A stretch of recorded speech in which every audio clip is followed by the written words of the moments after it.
Hello out there, all you wonderful people. This is Andre, the Game Idea Guy. Thank you once again for listening in to another Gamer's Thoughts discussion. And I got three different subjects that I'm going to hit up on really quickly. And two of them have happened, and one of them is something I want to see happen. And it's just a question I have to ask to the company that hasn't done it yet.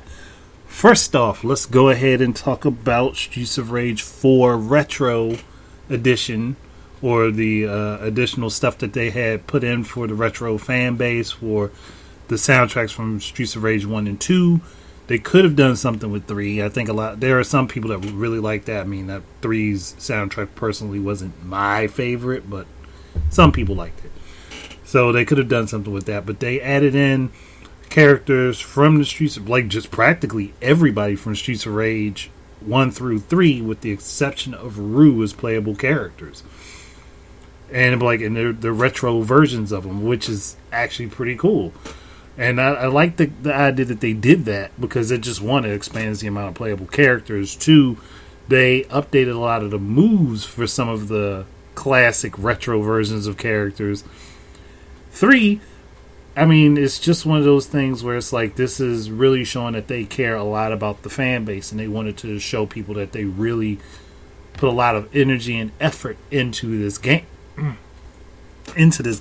Sorry, throat dried out on me right there.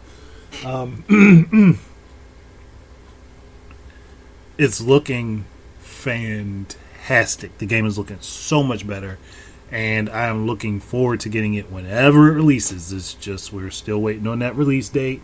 I know that they have at least 3 more non-retro characters to reveal, and I mean, this roster is going to be pretty big for playable characters. I mean, you got 4-player, local, and online, I'm assuming.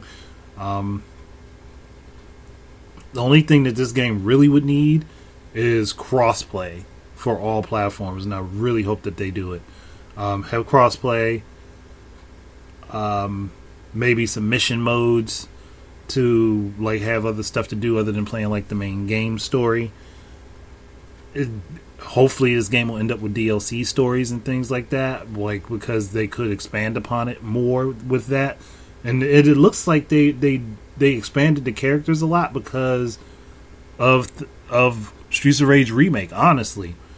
And I can't be agitated with them for doing that, but, like, it's a good move. Honestly, it's a smart and intelligent thing to do, because they really needed to make this game stand out and be, like, you know, the beat 'em up to get. And they are very close to doing that. And they are currently on their way to outshining what Bomber Link did with Streets of Rage Remake, and what the fan community keeps adding to and editing and doing with it, because people are reverse engineering the code. If .mu can put this together that way and have, like, you know, at some point where they add in little DLC stories that are like 4 to 5 stages of additional stuff that they can add into the game that'll be side stories from the main game. Oh, they will have everybody eating out the palm of their hands for this game, and I am looking so forward to it. But let's move on to the next subject, shall we? Now, Streets of Rage 4 is coming out, and since it has been announced, people have been asking and questioning Capcom, where is Final Fight 4? There's no reason that there shouldn't be a Final Fight 4. Like, you have so many different options and different formats that you could use to make this particular beat 'em up. One game that I have suggested multiple times that would have been a great replacement for Final Fight when it came to making it 3D was Beatdown Fist of Vengeance, which came out on the Xbox, the original Xbox, and the PS2. That is an awesome game, and it was definitely something that I think would have been the best way to go with Final Fight if they were moving it into 3D instead of Final Fight Streetwise, even though that game is non-canonical to the story. That said, they could go the route that Sega went with .mu to do a comic book-esque style with the artwork that makes the characters pop and look like they actually were pulled out of a comic book. They could do that, and they've updated a lot of their characters, so it's not like they couldn't just give you the whole Final Fight roster of playable characters to play in this game as, if they were to do it. But like, Capcom, you guys are sitting on money. Get this game out.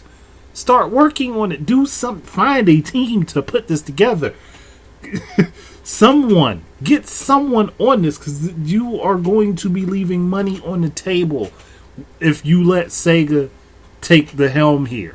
You're going to be leaving money on the table and be left in the dust if you don't work on something to follow up Streets of Rage 4 in the vein of Final Fight. You really, truly need to. You guys should do it. I'm not saying it because I'm a fanboy. Well, actually, I am saying it because I'm a fanboy. I'm a fanboy of both series. You need to bring it back. You've updated Cody, Guy, Hager, Lucia. You've updated those characters. You can bring back Carlos. You can add in Dean. Why did my throat do that? You add in Dean and Maki's been updated in Street Fighter. Bring these characters back. Do something with them. Make a game for them. And even put Cody's brother Kyle in the game. Make him younger. And not like he is in Final Fight Streetwise. But do it. There's potential. Make something out of it. That's all I got to say as a fan of both series. Now I'm going to end this off with the thing that stands out separate from both the best two beat 'em up franchises in my opinion. There are other good ones out there, but these are the best two in my opinion. Google Stadia is giving away Stadia. Google is giving away Stadia Pro for 2 months for free during the current situation with COVID-19. Now, I don't know if this is going to help them or not, because Stadia really didn't launch very well, and it seemed that they went against a lot of the things that would have worked very well with them. Well, for them, I mean. They overcomplicated the system of getting this thing set up. They overcomplicated how it works. All they needed to do was simplify it, and they made it very non-intuitive for people to get set up and running.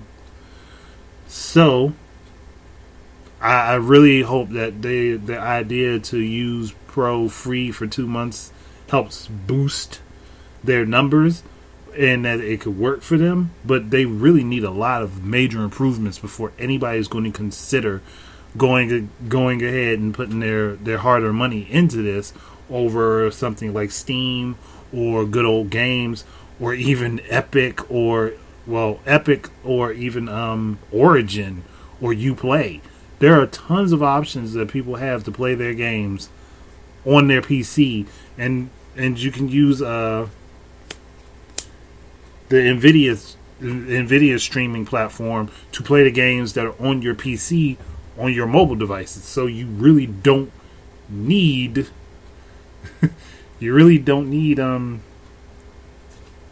you don't exactly need Stadia for playing AAA games on mobile. And there's also what's the name of it? I have it on my PC and on my computer, and I'm sitting here blanking on it for some reason. I said PC and computer. I meant PC and Xbox. It's the thing that allows you to play.